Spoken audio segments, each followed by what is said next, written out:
총재님, 한국은행 총재님은 한국은행의 직원들이 정말 대한민국 엘리트가 모여 있다, 자신 있다 이렇게 생각하세요?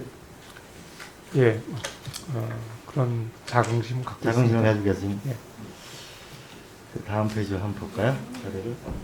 대략 2,462명 중에 박사학위 한 100명 정도 되죠. 네. 미 연준의 본부는 대략 한 2,900명 되고, 그죠? 그런데 여기서 우리가 그 경제학과 출신들이 고시보다도 더 어려운 것이 한국은행 들어가는 거다, 그런 얘기가 많죠. 그런데 네. 제가 이게 그 신입한 그 직원들 인터뷰를 해보니까 네. 아, 내가 여기를 뚫고 왔는데 보니까 주로 조사 통계, 응? 이런 거 일반적으로 해야 될 일 하고 연구하고 조금 이 부분을 구분을 될 필요가 있겠다, 이런 얘기가 있던데 어떻게 생각하세요? 그런 연구하고 조사 통계 업무죠. 예, 내가 이 조사 통계 이런 단순 업무 처리죠. 네. 이런데 너무 많은 시간이 있습니다. 이건 시간이 없으니까 이건 한번 검토해 주시고요. 두 번째로는 네. 여기서 많은 보고서를 내죠. 네. 그죠? 근데 이 보고서 부분에 대해서 정말 이게 우리가 여든 야든 좀 자신있게 통계에 대해서 뭔가 좀 자신있게 얘기하는 당당함이 필요한 것 같은데 어떻게 생각하세요? 예, 이분에서 지적을 많이 받고 있는 거 한번 살펴봐 주시고요. 네. 우리 중앙은행의 역할은 물가 안정이죠. 근데 물가 안정은 지속적으로 지금 한 20년 동안 안정화되고 있는 거 아닌가요?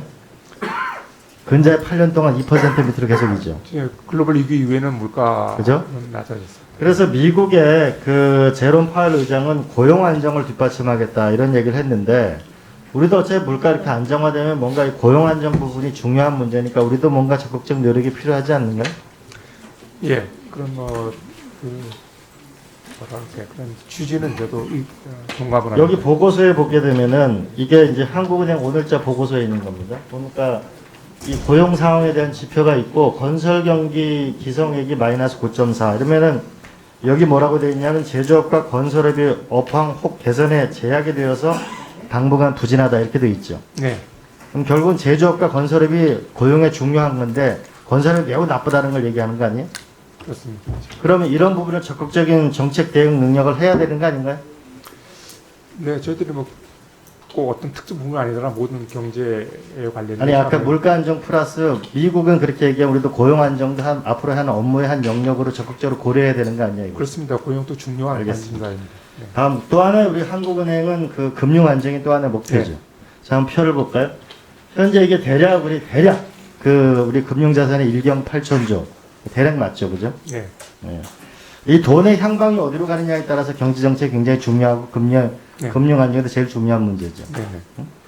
근데 작년에 국회 국정감사 지적을 보게 되면 이런 기준이 있습니다. 최근 기준금리 인하로 인해서 부동산 시장에 유동자금이 몰릴 우려가 있으므로 부동산 대출을 억제할 수 있는 정책 수단을 검토할 것. 이게 작년에 국회에서 지적한 내용이고, 네. 그래서 오른쪽에 보면 이제 한국은행이 이런 조치를 했다 이런 얘기가 있습니다. 그런데 그 뒷페이지를 보시면 다시 근데 한국은행 결과 보고서를 보면 이게 지금 부동산으로 쫙 몰려간 거잖아요. 네. 그럼 한국은행이 보고서를 잘못 낸 겁니까? 아니면 제대로 냈는데 정부가 제대로 대책을 못 세운 겁니까? 네, 정부도 나름대로 많이 노력을 했는데 그걸로 좀 부족한 점이 있었다 이렇게 생각합니다. 결국은 우리가 정책을 냈을 때 이게 좀 더 자신감 있게 해서 여든 야든 우리가 혼이 나더라도 당당해야만 결국 한국은행 엘리트 집단이 국민들이 그걸 따라가는 거 아니에요, 그죠? 네, 그러면은 아까 고용 문제에 대해서나 금융 문제에 대해서 당당하게 보고서를 내고 입장을 내고 이럴 필요가 있겠다 이렇게 봅니다, 그죠? 예. 또 하나는 우리 한은 총장님께서 GDP가 포착 못하는 삶의 질을 측정하는데 힘써야 되겠다 이렇게 말씀하신 적 있죠. 네. 이 GDP 삶의 질의 측정 지표를 혹시 만드신 적 있어요? 저희들이 지표를 만들고 공개한 건 대단히 긴 지표에 대한 연구 때문에 기본 설계는 연구는 하셨어요? 지금 현재 경제통계부에서 그 연구를 지금 하고 있습니다. 결국 이 GDP의 성장이라는 게 국민 행복이나 삶의 질하고는 조금 네. 차이가 있죠, 그죠? 네, 차가는 잘하셨는데 지표를 만들어야 될 거 아니에요? 네. 그거 어떻게 하려고요?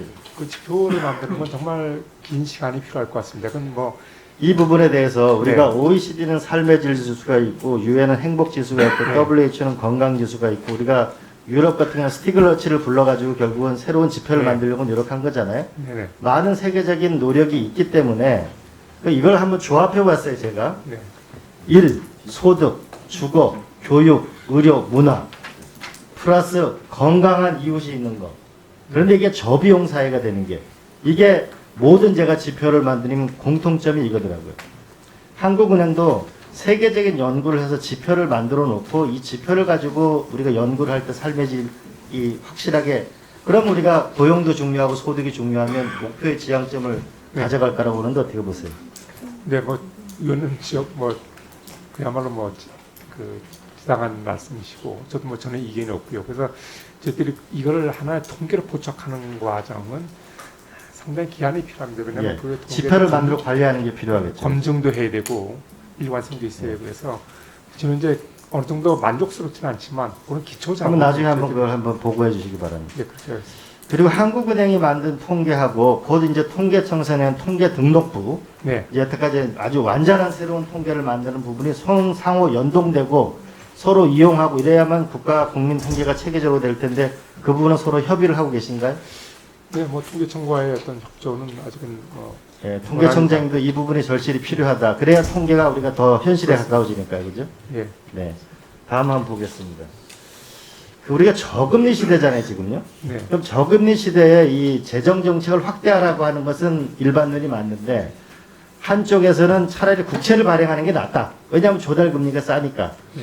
또 한쪽에서는 일부에서는 이게 국채를 조달하지만 일부에서는 차라리 일부 부분 감세를 하는 것이 더 적극적인 그 경제정책이 맞겠다. 이런 양재 논쟁이 있는데 거기도 어떻게 생각하세요? 네, 그 감세하는 그 효과, 그다음에 지출을 늘리는 효과는 조금 그 국민 경제에 미치는 효과가 조금 다를 수 있지 않습니까? 그렇습니다. 예, 그래서 전 둘 다 똑같이 유용한 수단인데 어느 것이 더 효과적일지 아는 것은 그건 좀 부분별로 살펴봐야 살펴보셔가지고 예. 지금 우리가 막대한 지금 뭐냐면 그 돈을 지금 집어넣고 있는데 효율적인 게 될 거 아닙니까? 네, 그러면 어디는 감세를 하는 게 좋고 어디는 적극적인 재정 지원을 하는 게 좋은지 그 모형이 있어야 앞으로 우리가 네. 저금리 시대의 재정 정책이 될 거라고 보는데 근데 일반적으로 저희들이 어떤 그 감세 효과, 지출 증대 효과가 어떤지를 나름대로 큰 틀에서 비교한 뭐 모델도 있고 분석한 결과도 있습니다. 근데 제가 더 보겠습니다면 그 개별 사안 부분별로까지 저희들이 그렇게 정밀하게 효과를 비교해 볼 수 있을지는 제가 좀 따져봐야 되겠습니다. 왜냐하면 앞으로 저금리 시대는 지속될 거 아닙니까? 네, 이랬을 때 재정 정책을 마냥 세금을 네. 많이 낼 수는 없잖아요. 그렇다고 감세를 많이 해줄 수도 없는데 네. 두 정책의 컨비네이션 어떻게 할 건가 나중에 한번 연구해서 알려드리겠습니다. 마치겠습니다.